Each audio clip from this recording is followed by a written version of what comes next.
میرا یہ کہنا ہے کہ مرکزی سرکار کو سوچنا چاہیے کہ پہلگام ثانیہ کے بعد پہلی بار کشمیری لوگوں نے کھل کے ملک کے دکھ میں شامل ہوئے، ہڑتالیں کی، دکانیں بند کی، پروٹیسٹ کیے.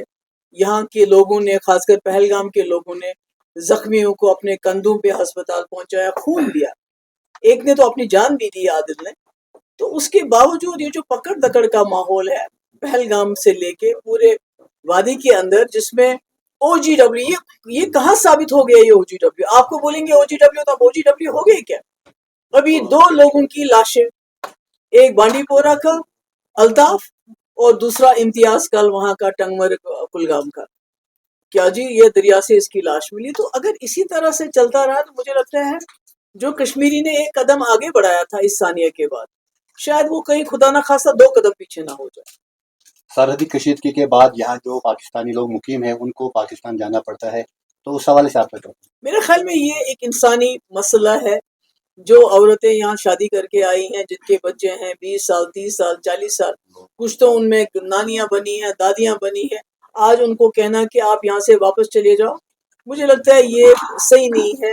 یہ ایک انسانی مسئلہ، اس کو انسانیت کے دائرے میں دیکھنا چاہیے.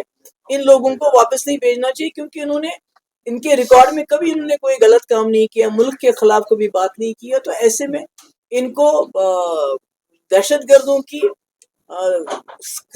بدلے سزا دینا مجھے لگتا ہے یہ غلط ہے. میم، پہلگام اٹیک کے بعد موجودہ سرکار جو کام کر رہی ہے کیا افیکٹولی کر رہی ہے؟ اگر آپ اس ٹائم پہ کرسی پہ ہوتے تو کیسے آپ اس سیکٹر، ٹوریزم سیکٹر کو واپس لاتے؟ اور ابھی میں یہ سوال اس وقت نہیں کرنا میم، چاہتی. 30 سالوں میں پہلی بار ہم نے دیکھا کہ کشمیری، عام کشمیری سڑکوں پہ آیا اور ہندوستان کے حق میں بات کی، کہا کہ ہم ٹیررزم کے خلاف ہیں. ایسے میں مفتی محمد سعید کے بعد محبوبہ جی کا بھی یہی نعرہ تھا کہ بات چیت سے جو ہے مسئلہ حل ہوگا.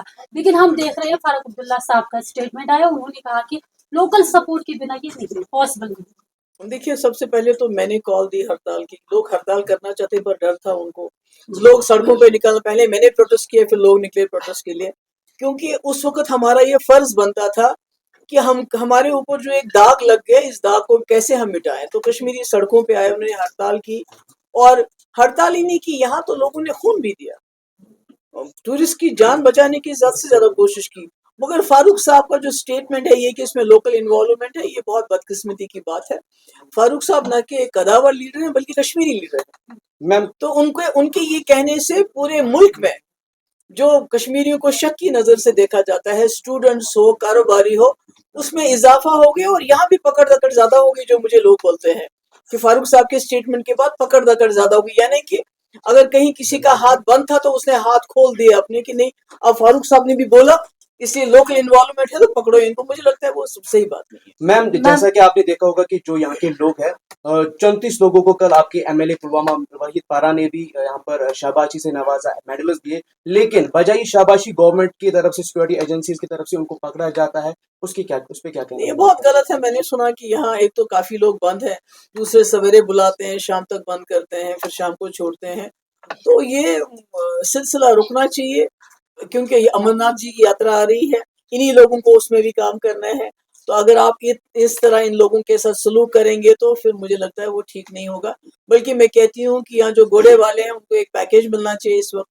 جو ہوٹل والے ہیں، ٹیکسی والے ہیں، ان کا سود معاف ہونا چاہیے اس سال، تاکہ امرناتھ جی کی یاترا تک جن کی کمر ٹوٹ گئی ہے وہ لوگ کھڑے ہو جائیں اور امرناتھ جی کی یاترا میں لوگوں اچھی طرح خدمت کر سکیں. میم، گورنمنٹ ایکنالوجز سیکورٹی لیبس، تو سیکورٹی گریڈ کو کس طریقے سے مضبوط کرنا ہے؟ کیونکہ شری امرناتھ، مجھ سے کیوں پوچھتے ہیں؟ میں کوئی سیکورٹی ایکسپرٹ ہوں.